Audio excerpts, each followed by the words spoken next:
बहुत प्यारे लोग, स्वागत है आपका फिर से एक नई लर्निंग वीडियो में जहाँ पे आपको बहुत कुछ सीखने को मिलने वाला है। तो आज हमारा एपिसोड नंबर 28 है। तो आज हम लोग सीखने वाले कि स्टॉक्स में एसएल हंटिंग वर्क करती है कि नहीं। बहुत से लोगों को क्वेश्चन भी होता है कि भाई स्टॉक में एसएल हंटिंग वर्क करती है कि नहीं, और करती है तो थोड़ा सा हमें एक्सप्लेन करो, थोड़ा गाइड करो कि कैसे करती है। तो आज की वीडियो में इन डिटेल में आपको मैं बताने वाला हूँ कि स्टॉक्स में एसएल हंटिंग कैसे वर्क करती है और कब मार्केट ट्रैप करता है स्टॉक में। आज के वीडियो में मैं आपके साथ 4 चार्ट डिस्कस करने वाला हूँ, और जो 4th चार्ट है ना, वहाँ पे आपको एसएल हंटिंग की कुछ हिडन सीक्रेट्स आपको समझ में आए। मतलब मार्केट पीएसवाई लेवल से, मतलब पीएसवाई लेवल के पास में जब होता है ना, तब कैसे वर्क करता है, ये आपको लास्ट चार्ट में समझ में आएगा। ठीक है, तो हमें रैंडमली किसी भी स्टॉक को ले लेंगे, बैंकिंग के स्टॉक को। अभी यहाँ पे जाएंगे हम लोग, यहाँ पे हम लोग किसी भी स्टॉक को ले लेंगे, फॉर एग्जाम्पल आईसीआईसी को ही ले लेंगे। ठीक है, अब यहाँ पे हम लोग क्या करेंगे, थोड़ा सा जूम करेंगे। ठीक है, अब यहाँ पे ध्यान से देखो, मैं अभी आपको इंपॉर्टेंट पॉइंट बताने वाला भाई लोग। तो जो आपका डाउट है ना कि एसएल हंटिंग स्टॉक में वर्क करती है कि नहीं, ये डाउट है ना आपका, वो क्लियर हो जाएगा भाई लोग। ठीक है, अब यहाँ से हम लोग स्टार्ट करेंगे। अब यहाँ पे ध्यान से देखना आपको। अब यहाँ पे मैंने आपको क्या कहा कि स्टॉक एसएल हंटिंग होती है, हर जगह पे वर्क करती है। मतलब क्या है ना कि एक एक एग्जाम्पल समझो। ठीक है, यहाँ पे ए पर्सन है और बी पर्सन है। अब यहाँ पे ट्रेडिंग में क्या है ना कि ए पर्सन का पैसा कहाँ पे जाएगा, बी पर्सन के पास, या फिर ऐसा हो सकता है कि बी पर्सन है ना, उनका पैसा जाए ए पर्सन के पास। अब यहाँ पे देखो एसएल हंटिंग स्टॉक्स में कैसे वर्क करती है। तो अब जैसे देखो, यहाँ पे मार्केट ओपन होता है, आपको कुछ समझ में नहीं आ रहा, अच्छी बात है ना भाई लोग। अब यहाँ पे थोड़ा सा ना चार्ट को ही मैं बड़ा करूंगा यहाँ पे, ताकि समझाने में ईजी रहे। अब यहाँ पे देखो ध्यान से, यहाँ पे क्या है मुझे बताओ, यहाँ पे सेलर्स है। ठीक है, अब ये थोड़ा सा ये भूल जाओ, ये चार्ट बना नहीं है, ऐसा समझो। ठीक है, अब आपको ये मतलब मॉर्निंग में जब आते हो ना आप लोग, तो आपको ये समझना होता है कि ऊपर सेलर है, नीचे सेलर है, और ये मोमेंटम आया। ठीक है, और यहाँ पर एक आपको दिख रहा है कि यहाँ पर क्या है कि एक रेजिस्टेंस है। ठीक है, एक रेजिस्टेंस है, और ये वाला एक क्या है कि सपोर्ट है। ठीक है, तो हम लोग क्या करेंगे, सपोर्ट को और रेजिस्टेंस को मार्क करेंगे। जैसे कि यहाँ पर एक सपोर्ट है। ठीक है, अब यहाँ पे क्या है, सपोर्ट है, ऊपर एक रेजिस्टेंस है, और यहाँ पे आपको दिख रहा है कि यहाँ पे आप यहाँ पे देखो, यहाँ से स्पीड से फॉल आया। आप ध्यान से देखो, अब ये स्पीड से फॉल भी क्यों आया आपको पता होना चाहिए लोग। अगर ये स्लैंटिंग करते हो, चार्ट ट्रेडिंग आती है अगर आपको, तो आपको समझ में आएगा ये फॉल क्यों आया। क्योंकि मार्केट ने यहाँ पे सपोर्ट के पास में टाइम स्पेंड किया, और जितना वो टाइम स्पेंड करेगा, इसका मतलब उतनी स्पीड से नीचे आएगा। यहाँ पर सेम ही कॉन्सेप्ट है। अब यहाँ पे देखो, मार्केट ओपन होता है, मार्केट जाता है, फिर मार्केट नीचे आता है। ठीक है, अब ये मोमेंटम क्यों आया, क्योंकि ऊपर सेलर्स की एसएल अवेलेबल है। ठीक है, अब ध्यान से देखो, अगर मार्केट यहाँ पे ध्यान से, अभी इंपॉर्टेंट पॉइंट मैं आपको बताने लगा हूँ, ये क्या है मुझे बताओ। अब डे हाई बन गया ना, ये डे हाई बन गया, मार्केट डे हाई का ब्रेकआउट करता है, और यहाँ पर ही टाइम स्पेंड करना स्टार्ट करता है। तो मैंने आपको कितनी बार कहा, अगर रेजिस्टेंस का ब्रेकआउट होता है और मार्केट अगर वहीं पर रेजिस्टेंस के ऊपर ही टाइम स्पेंड कर रहा है, तो इसका मतलब समझो आप मार्केट को ऊपर नहीं जाना, ऊपर नहीं जाना, मार्केट अब नीचे चला जाएगा। बायर्स ने यहाँ पे ट्राई किया बाय करने का। ठीक है, बायर्स ने मार्केट ने एक बार चांस दिया बायर्स को यहाँ बाय करने का, थोड़ा सा ऊपर गया मार्केट, लेकिन फिर से सेलर्स ने दबा दिया। बायर्स ने फिर से ट्राई किया, फिर से बायर्स ने ट्राई किया, बायर्स ने फिर से ट्राई किया, लेकिन स्टिल वो लोग मार्केट को ऊपर लेके नहीं जा पाए। तो तब जाके आपको ये समझ में आएगा कि यहाँ पे अगर मार्केट कंसोलिडेशन कर रहा है, तब जाके मार्केट यहाँ पे एसएल क्रिएट होंगे, किसके, बायर्स के, तब मार्केट फॉल करता है। यहाँ पर भी सेम ही कॉन्सेप्ट है। आप यहाँ पे ध्यान से देखो, यहाँ पे एक रेजिस्टेंस था। ठीक है, रेजिस्टेंस के ऊपर मार्केट टाइम स्पेंड कर रहा है, और फिर मार्केट ने फॉल किया, और यहाँ पर भी सेम ही, यहाँ पे भी एक सपोर्ट के पास में टाइम स्पेंड कर रहा है, और फिर मार्केट ने ब्रेक डाउन किया है। तो समझ गए, सेम ही है ये चार्ट, लेकिन यहाँ पे सपोर्ट के ऊपर टाइम स्पेंड कर रहा है, और यहाँ पे रेजिस्टेंस के ऊपर, लेकिन कॉन्सेप्ट सेम ही है, दोनों का मीनिंग सेम ही है। मतलब क्या है कि यहाँ पे अगर मार्केट सपोर्ट के पास में टाइम स्पेंड करता है, तो इसकी नीचे आने की प्रोबेबिलिटी बहुत ज़्यादा होती है। जिस साइड भी, मतलब अगर रेजिस्टेंस के नीचे यहाँ पे टाइम स्पेंड कर रहा है, तो ऊपर जाने की प्रोबेबिलिटी होती है। यही चार्ट, अगर ये भी क्या बन गया मुझे बताओ, पहले तो रेजिस्टेंस था ना, अब ये क्या बन गया, पहले क्या था, ये रेजिस्टेंस। अब जब मार्केट ऊपर से नीचे आएगा, तो ये क्या बन गया, फिर से सपोर्ट बन गया। तो सपोर्ट के पास में अगर टाइम स्पेंड करेगा, तो फिर से बार्स के नीचे यहाँ पे क्रिएट होंगे। तो यहाँ पे सेम ही चार्ट है। ठीक है, तो यहाँ पे क्या है, सेम ही चार्ट है। तो इतना आपको समझ में आ गया कि ये हो गया हमारा फर्स्ट चार्ट। और भी मैं आपको चार्ट दिखाऊंगा, 4th चार्ट है ना, वहाँ पे पीएसवाई लेवल से रिगार्डिंग आपको एक पॉइंट बताऊंगा भाई लोग। ठीक है, अब यहाँ पे ध्यान से देखो, यहाँ पे ये वाला मोमेंटम क्यों आया मुझे बताओ। अब ये फॉल आ गया, इतना तो आपको समझ में आ गया। अब ये वाला जो फॉल आता है ना, यहाँ पे मैंने आपको कितनी बार कहा है कि यहाँ पे रैंडम सेलर्स भी आते हैं। कौन से रैंडम सेलर्स भी आएंगे यहाँ पे। अब रैंडम सेलर्स की असल कहाँ पे, यहाँ कहीं पे होंगे। अब पीएसवाई लेवल तो बहुत ऊपर है भाई लोग। अब यहाँ पे देखो, यहाँ पे मार्केट जब सपोर्ट के नीचे होता है, ठीक है, मार्केट जब सपोर्ट, यहाँ पे आपको सपोर्ट दिख रहा है, ठीक है, यहाँ पे सपोर्ट है, सपोर्ट का एक जोन है। अब जब मार्केट सपोर्ट के नीचे नीचे ट्रेड करता है ना, तब यहाँ पे क्या है ना कि बहुत से लोग सेल करने का ट्राई करेंगे, और जब बहुत से लोग यहाँ पे सेल करने का ट्राई करेंगे, तो उनके एसएल यहाँ पे ऊपर अवेलेबल होंगे, तब जाके मार्केट उनके एसएल खाने के लिए नीचे ऊपर जाता है, सॉरी नीचे नहीं। अब ये समझो कि कब मार्केट भागता स्पीड से। अब ये वाले यहाँ पे जोन में मार्केट ने यहाँ पे स्पीड से मोमेंटम क्यों किया, क्योंकि यहाँ पे बायर्स के एसएल मार्केट को मिल गए, ठीक है ना, ये मैंने आपको चार्ट एक्सप्लेन किया।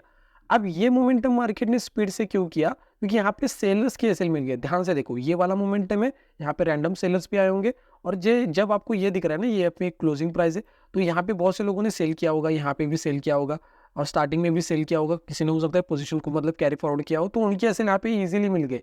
तो इतना समझ गए आप लोग, ये हो गया सेकंड चार्ट। अभी और भी मैं आपको एक चार्ट दिखाऊंगा, और यहाँ पे फोर्थ वाला चार्ट आपको बहुत कुछ सीखने को मिलेगा भाई लोग। अब यहाँ पे ध्यान से देखो भाई लोग, यहाँ पे क्या है मुझे बताओ, अब मार्केट ने क्या किया है कि यहाँ पे रेजिस्टेंस लिया, कितनी बार लिया है मुझे बताओ। यहाँ पे देखो, अभी थोड़ा सा चार्ट को ऐसे करेंगे, फिर मैं आपको जूम करके दिखाऊंगा, ठीक है। अब ये क्या है मुझे बताओ, कि रेजिस्टेंस है, यहाँ पे मार्केट ने रेजिस्टेंस ले लिया, यहाँ पे ले लिया, अब ये भी एक रेजिस्टेंस का जोन बन गया, यहाँ पर भी रेजिस्टेंस ले लिया। अब ये वाला जो ब्रेकआउट होगा वो रियल होगा या फिर नहीं होगा, मतलब रियल है या फिर नहीं है या फिर फेक है, तो ये कैसे समझे मुझे बताओ। ध्यान से देखोगे तो आपको बस ये क्वेश्चन पूछना है कि ये जो ब्रेकआउट मिला, ये ब्रेकआउट में ऊपर मुझे सेलर्स के एसएल मिलेंगे या फिर नहीं, या फिर बायर्स के एसएल मिलेंगे। कभी कभी क्या होता है कि ब्रेकआउट होता है, बस बायर्स के एसएल मिलेंगे तो फिर मार्केट नीचे आएगा, और अगर मार्केट को सेलर्स के एसएल मिलेंगे ना ऊपर अवेलेबल, तो मार्केट फिर ऊपर ऊपर जा सकता है। अब यहाँ पे वो कैसे समझ में आएगा कि यहाँ पे सेलर्स के एसएल अवेलेबल है या नहीं। ध्यान से देखोगे तो यहाँ ये रेजिस्टेंस है, इतना तो समझ गए आप लोग। ये वाला क्या है कि रेजिस्टेंस है। ऊपर देखोगे तो यहाँ पे साइकोलॉजिकल लेवल अवेलेबल है। तो ये जब ये ब्रेकआउट मिलता है ना, ये रियल ब्रेकआउट होता है, ठीक है, रियल ब्रेकआउट होता है। अभी इसके ऊपर ज़्यादा बात नहीं करेंगे हम लोग, क्योंकि ऑलरेडी मैंने वीडियो में एक्सप्लेन किया है कि रियल ब्रेकआउट और फेक ब्रेकआउट, इन दोनों को कैसे पहचानना होता है और कैसे ट्रेड करना होता है। अगर आपको सीखना है तो आई बटन के ऊपर लिंक करेंगे, उसके ऊपर क्लिक करके आप लोग सीख सकते हो कि रियल ब्रेकआउट को कैसे पहचाना होता है और फेक ब्रेकआउट को कैसे पहचाना होता है, ठीक है। अब ये हो गया हमारा थर्ड चार्ट। अभी मैं आपको फोर्थ चार्ट बताऊंगा और उसके साथ एक बोनस चार्ट भी बताऊंगा, ठीक है। फोर्थ चार्ट बताने से पहले अगर आप चैनल पे नए हो तो भाई लोग चैनल को सब्सक्राइब करके बेल नोटिफिकेशन को भी ऑन करना, और जो भी आपके फैमिली फ्रेंड है ना उनके साथ भी वीडियो को शेयर करो, ताकि उनको भी फ्री के नॉलेज से कुछ सीखने को मिले, ठीक है। अब यहाँ पे मैं आपको फोर्थ चार्ट दिखाता हूँ, उसके साथ एक बोनस चार्ट भी दिखाऊंगा, ये वाला, ठीक है। अब ये वाला चार्ट है ना, यहाँ पे मैं आपको थोड़ा सा पीएसवाई लेवल से रिगार्डिंग और भी कुछ पॉइंट्स बताऊंगा, ठीक है। पहले ये चार्ट को डिस्कस करेंगे हम लोग। अब यहाँ पे सेम ये चार्ट मैंने आपको क्या कहा, यहाँ पे क्या कहा, यहाँ पे, ठीक है, यहाँ पे क्या कहा मैंने, यहाँ पे मार्केट को सेलर्स के सेल मिल गए ऊपर अवेलेबल, दैट्स वाई मार्केट ऊपर गया। अब यहाँ पे देखो, यहाँ पे फिर से सेम ही है, ठीक है, सेम ही चार्ट है। यहाँ पे देखो, यहाँ पे क्या होगा मुझे बताओ, जब ये रेड कैंडल बनी, फिर ये रिजेक्शन कैंडल आपको दिख रही है, तो यहाँ पे बहुत से लोग सेल करने का ट्राई करेंगे, बहुत से लोग क्या करेंगे, सेल करने का ट्राई करेंगे।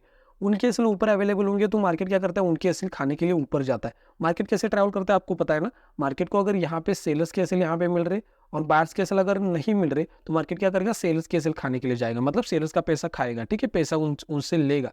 और अगर ऐसा हो रहा है चार्ट कि यहाँ पे सेलर्स के एसएल बहुत दूर है और बायर्स के एसएल पास में है, तो मार्केट क्या करेगा, बायर्स के जो एसएल है ना उनको खाने के लिए पास में आ सकते हैं, समझ गए। अभी यहाँ पे देखो, जब सपोर्ट का ब्रेकडाउन होता है तो बहुत से लोग यहाँ पे सेल करने का ट्राई करते हैं, तो उनके एसएल ऊपर अवेलेबल होंगे। अब मार्केट फॉल कब करता है ये भी ध्यान से देखो। यहाँ पे आपको क्या दिख रहा है मुझे बताओ, कि रेजिस्टेंस का जोन दिख रहा है, ठीक है। मार्केट ने यहाँ पे रेजिस्टेंस ले लिया, यहाँ पे ले लिया, फिर से यहाँ पे ले लिया। अब ब्रेकआउट मिला तो यहाँ पे कौन आ गए, बायर्स आ गए। फिर से बायर्स के सेल कहाँ पे मिलेंगे मुझे बताओ, नीचे मिलेंगे, ठीक है। फिर मार्केट क्या करता है, बायर्स के सेल एक बार मिल गए तो फिर मार्केट नीचे आता है, इतना समझ गए आप लोग। अब यहाँ पे ध्यान से देखो, यहाँ पे मैं आपको बोनस चार्ट दिखाने वाला हूँ। ये देखो, यहाँ पे इंपॉर्टेंट पॉइंट को समझो। अब ये मोमेंटम को अगर आपको पहचाना है ना, ये आपको समझना बहुत इंपॉर्टेंट है भाई लोग। को अपने आप से ये क्वेश्चन पूछना है कि ऊपर सेलर्स के एसएल अवेलेबल है या फिर नहीं है।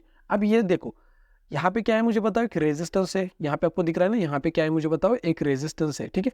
रेजिस्टेंस प्लस यहाँ पे साइकोलॉजिकल लेवल है, और ये जब ये कैंडल बनती है और ये ब्रेकआउट मिलता है तो ये रियल ब्रेकआउट होता है। क्यों, क्योंकि यहाँ पे सेलर्स की एसएल मिल गई। अब ध्यान से देखो, सेम ही यहाँ पर भी सेम ही है। मैंने आपको एक्सप्लेन किया ना यहाँ पर कि अगर सेलर्स के एसएल यहाँ पे मिल रहे तो मार्केट क्या कर सकता है, रियल ब्रेकआउट होता है, क्योंकि मार्केट फिर भागना स्टार्ट करेगा ना। और अगर मार्केट को बस बायर्स के एसएल मिल रहे हैं तो यहाँ पे जैसे हुआ ना, मार्केट को बायर्स के एसएल मिल गए तो मार्केट ने फॉल किया। तो यहाँ पे क्या हुआ है, अब यहाँ पे देखो, यहाँ पे क्या है मुझे बताओ, कि रेजिस्टेंस है और यहाँ पे साइकोलॉजिकल लेवल भी है, ठीक है। साइकोलॉजिकल लेवल प्लस यहाँ पे रेजिस्टेंस है, ठीक है। यहाँ पे साइकोलॉजिकल लेवल भी है और रेजिस्टेंस है। अब ये वाली जो कैंडल बनती है और ये फर्स्ट R1 का ब्रेकआउट होता है, तो ये वाला रियल होता है, क्योंकि सेलर्स के एसएल यहाँ पे ऊपर अवेलेबल है, तब जाके मार्केट फिर मोमेंटम करता है अपर साइड, मतलब ऊपर की साइड। तो आज की वीडियो में मैंने आपको क्या क्या कहा, एक तो पीएसवाई लेवल से रिगार्डिंग आपको बताया कि कब मार्केट पीएसवाई लेवल का ब्रेकआउट करता है, कब जब सेलर्स के एसएल अगर ऊपर अवेलेबल है तो मार्केट इजीली पीएसवाई लेवल का ब्रेकआउट कर सकता है और कंटिन्यू भी कर सकता है। यहाँ पे पीएसवाई लेवल है, मतलब यहाँ पे कॉल सेलर्स के एसएल इजीली मिलेंगे, और अगर पीएसवाई लेवल नीचे है तो यहाँ पे पुट सेलर्स के एसएल मिलेंगे। वेल, अगर आपको मुझे मेरे से कुछ सीखने को मिलता है ना, तो आप लोग क्या कर सकते हो, नोटबुक में लिख सकते हो, जो भी आप लोग नोट्स कैरी करते हो नोट्स में लिख सकते हो, नोटबुक में लिख सकते हो। और जो भी स्क्रीनशॉट है ना मुझे इंस्टाग्राम पे सेंड करना, ठीक है। और इंस्टाग्राम पे जैसे ही आप लोग मुझे सेंड करोगे ना, उसी स्क्रीनशॉट्स को या फिर जो आपकी नोटबुक है या फिर नोट्स है, उसको उसी नोट्स को मैं क्या करूँगा ना, हमारी जो वाईटी की मतलब यूट्यूब की फैमिली है ना, उनके साथ वीडियो को शेयर कर दूंगा, जो कि आपके नोट्स है, वीडियो को नहीं सॉरी नोट्स को, ताकि उनको भी आपसे कुछ सीखने को मिले भाई लोग, ठीक है। तो अगर आपके पास नोट्स है, अगर आप लिखते हो और अगर आप चाहते हो कि आपके जो नोट्स है वो सबको मिले और आपसे जो आपने लिखा है ना उनसे बहुत से लोगों को सीखने को मिले, तो आप लोग मुझे क्या कर सकते हो, मुझे सेंड कर सकते हो इंस्टाग्राम पे। फिर मैं जो भी हमारी फैमिली है ना, हमारे भाई लोग है ना, उनको भी सेंड कर दूंगा, ठीक है, ताकि हम सभी लोग ग्रो कर पाए हमारी ट्रेडिंग लाइफ में, ठीक है ना। फिर मिलते हैं नेक्स्ट वीडियो में, तब तक के लिए आप लोग लेफ्ट वाली वीडियो के ऊपर क्लिक करके एसएल की कुछ हिडन सीक्रेट सीख सकते हो, या फिर राइट वाली वीडियो के ऊपर क्लिक करके फिबोनाची के कुछ हिडन सीक्रेट सीख सकते हो। तो यहाँ तक वीडियो देखने के लिए भाई लोग थैंक यू सो मच, बहुत प्यार आपको, थैंक यू सो मच।